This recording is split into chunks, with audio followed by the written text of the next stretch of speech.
तो मैं कहाँ तक बात कर चुका था? सिलेबस की बात कर रहा था। ऑनर्स पेपर के बारे में मैंने आपको बता दिया कि 200 नंबर में 90 नंबर आपको लाने हैं, उससे कम नहीं, कम से कम 90। अगर कम आता है तो आप फेल कर जाएंगे। अब मैं आता हूँ 200 के बाद बाकी जो 300 के मार्क्स है, यानी जो सब्सिडरी और लैंग्वेज पेपर है, मैं उस पर आ रहा हूँ। सब्सिडरी 2 पेपर होते हैं आपके। पहले जो पेपर होते हैं वो होते हैं बीओ, यानी बिजनेस ऑर्गेनाइजेशन। क्या होते हैं लिख लीजिए आप। तीसरा जो बुक है, यानी जो बुक आपको लेनी है, वो है बिजनेस ऑर्गेनाइजेशन की बुक, हिंदी में व्यावसायिक संगठन। क्या है हिंदी में? व्यावसायिक संगठन। फिर नेक्स्ट दूसरी जो बुक है वो इकोनॉमिक्स है। जो जनरली जो 12th में आप इकोनॉमिक्स पढ़े तो वो नहीं, थोड़ी सी वास्ट इकोनॉमिक्स है, लेकिन इकोनॉमिक्स बुक भी आपको पढ़नी है। तो सब्सिडी 200 हो गए बाबू। मैं फिर से बता रहा हूँ, ऑनर्स पेपर 200, जो उसके बारे में मैंने क्लियर कर चुका हूँ। दूसरा जो है वो है आपका सब्सिडरी। 2 पेपर हो गए 100-100 नंबर के, यानी बिजनेस ऑर्गेनाइजेशन 100। ये कंप्लीटली थ्योरी है, इसमें प्रैक्टिकल नहीं आते। दूसरा है इकोनॉमिक्स, कंप्लीटली थ्योरी है, ये भी सब्सिडरी है। इसको भी पास करने के लिए सिर्फ 30 नंबर लाने हैं। ऑनर्स पेपर को क्वालिफाई करने के लिए 30, लेकिन ऑनर्स पेपर आगे पढ़ने के लिए दोनों मिलाकर 90 लाने होंगे। यानी कहने का मतलब business organisation 30 number pass out होने के लिए। अच्छा नंबर लाएंगे तो कोई फ़ायदा नहीं होता, इसके मार्क्स नहीं जुटते आगे। वो नहीं जुटने का मतलब मैं आपको अभी नहीं क्लियर करूंगा। बस ये समझिएगा कि आपका जो एग्ज़ाम है वो पूरी तरह ऑनर्स पे बेस्ड है। ऑनर्स अच्छा लाएंगे, जितना अच्छा लाएंगे अच्छा मार्क्स बढ़ता जाएगा। यानी सब्सिडी पेपर सिर्फ पास होना ज़रूरी है। 30, 31, 32, 40 लाइए, 50 लाइए, 60 लाइए, 70 लाइए, नहीं जुटेंगे। सिर्फ 30 नंबर ला के पास आउट हो गए, बहुत अच्छी बात है। देखिए अच्छा नंबर लाए तो अच्छी बात है, उसमें कोई खराब बात भी नहीं है। बात समझ रहे हैं? सब्सिडी पेपर में सिर्फ पास करने के लिए 30 नंबर। सब्सिडी पेपर कितने हो गए? बिजनेस ऑर्गेनाइजेशन पहला और दूसरा इकोनॉमिक्स, यानी मैंने आपको 4 पेपर के बारे में बता दिया। 2 पेपर ऑनर्स, 2 पेपर सब्सिडरी। अब आते हैं 5वें पेपर पे। लिखेंगे 5वां पेपर आपका है language paper. Language paper Hindi 100 number, Urdu 100 number, English 100 number. इन तीनों में से कोई एक ही पेपर आपको रखना है।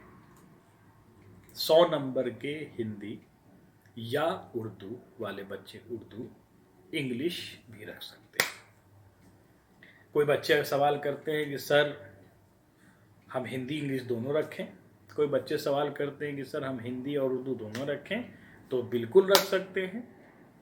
पहले ये ऑप्शन भी था और अभी भी ये ऑप्शन है कि आप अगर चाहें हिंदी इंग्लिश दोनों तो 100 नंबर ही होंगे, उससे ज़्यादा नहीं हो सकते। 100 को 50-50 में ले सकते हैं। 50 हिंदी ले लो, 50 उर्दू ले लो, हो गए 100। यानी 100 ही नंबर का पेपर है। तो उन 100 नंबर के पेपर में एक पेपर आप 100 नंबर का ले लो, या हिंदी उर्दू इंग्लिश हिंदी हिंदी इंग्लिश करके आप 100 बुला लो, वो आपकी मर्जी है। दूसरी बात है, बहुत सारे बच्चे अलग अलग तरह के सवाल करते हैं कि सर हिंदी लेने से कोई फ़ायदा है क्या, आगे कुछ फ़ायदा करेगा क्या? तो कहना ये है कि उर्दू वाले कैंडिडेट अगर हैं तो वो कोशिश करेंगे कि उर्दू रखें 50 और 50 हिंदी रखें या इंग्लिश रखें। और हिंदी वाले कैंडिडेट के लिए तो कोई दिक्कत ही नहीं, वो हिंदी इंग्लिश अपना रख सकते हैं। उर्दू वाले के लिए मैंने उर्दू इसलिए बताया क्योंकि उर्दू के लिए ख़ास तौर पे आगे कभी वैकेंसियाँ आती हैं जिसमें ये लिखा होता है कि मुस्लिम कैंडिडेट अगर जो उर्दू रखते हैं तो उनको प्रेफरेंस कुछ पोस्ट में मिलते हैं। आगे की बात, उम्मीद करते हैं कि आप मेरी बहुत सारी बातों को समझ चुके होंगे और मेरी बात को ध्यान से अगर सुनते रहेंगे और इस पर आप कमेंट करेंगे कि सर आपकी बात मुझे समझ में आ रही है कि नहीं आ रही है। तो मैं अगर कोई गलती होगी मेरे इस वीडियो में, कहीं पे ऐसा कुछ लग रहा होगा कि सर ये गलती है, तो आप उसे कमेंट, मुझे पर्सनल व्हाट्सएप पे कमेंट करेंगे, ग्रुप पे मैसेज किसी को कोई भी ना करें। जो ग्रुप मैंने बनाया है वो बोथ ग्रुप है, गर्ल्स एंड बॉयज़ दोनों हैं। मैं ये देख ये बनाने की मैंने बना तो दिया है, लेकिन मैं ये चाहता हूँ, मैं ये सोच के बनाया था कि मेरे बच्चे और बच्चियाँ दोनों बहुत अच्छे हैं, दोनों सिर्फ पढ़ाई करते हैं, उस पर कोई भी गलत मैसेज नहीं जाना चाहिए, नहीं तो मैं उन्हें एग्ज़िट करूँगा, ऑनलाइन क्लास से बाहर कर दूँगा। मेरी बात पे ध्यान रखिएगा। मैं दोबारा आपको इसका मौका नहीं देने वाला, मैं आपको उसमें से बाहर कर दूंगा और आपके रिक्वेस्ट पर भी आपको ऐड नहीं करूँगा। इसलिए सिर्फ पढ़ाई करें।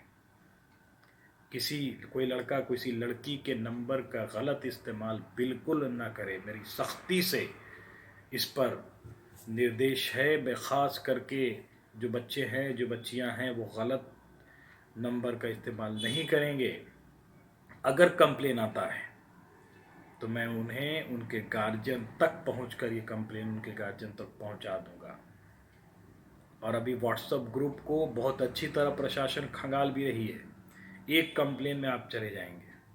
प्लीज़ मैं रिक्वेस्ट कर रहा हूँ, बुरा नहीं मानेंगे लड़के या लड़कियाँ। एक दूसरे पर कमेंट्स, गलत रिपोर्ट, गलत न्यूज़ मेरे ग्रुप पर नहीं चाहिए, मैंने बाहर कर दूंगा। आगे की बात मैं करता हूँ। जो सब्जेक्ट आपने चुना, यही सब्जेक्ट आपको रखना है। आपने सिलेबस रख लिया है। पहला काम ये होगा कि आप सभी बच्चे कम से कम अकाउंट्स की बुक को ज़रूर खरीदेंगे। बीकॉम पार्ट 1 वाले हों, जो नए बच्चे हैं, बाकियों के पास तो बुक होगी। मैं अगला जो वीडियो बनाऊंगा आपको, वो आपके अकाउंट्स पे चलेगा, इसलिए आप अकाउंट्स की बुक पार्ट 1 वाले जो बच्चे हैं, जो 12 से पार्ट 1 में जाएंगे, वो ख़रीद लेंगे।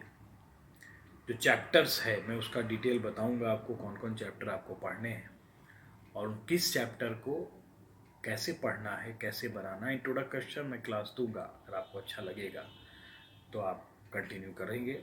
और कमेंट ज़रूर करेंगे मुझे कि सर ये चीज़ें मुझे समझ में नहीं आई, तो आप मुझे दोबारा पूछेंगे, और या नहीं तो मेरी वीडियो को बार बार देखें, ज़रूर समझ में आएगा।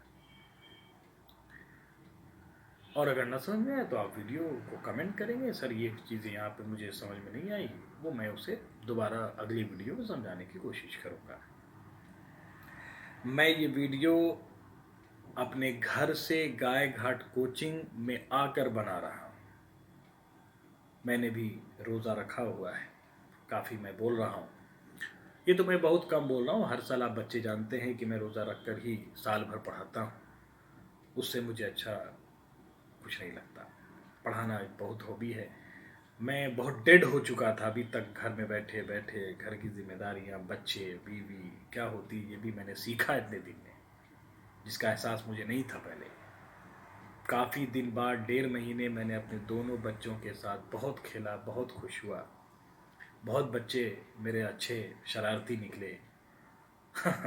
मैं बस यही कहना चाहूँगा, वो मेरे बच्चे नहीं हैं, वो मेरे बाप हैं।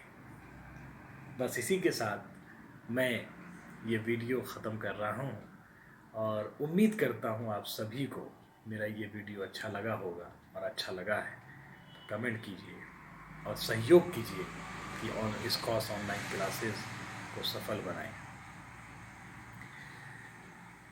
Have a nice day all student, good bye.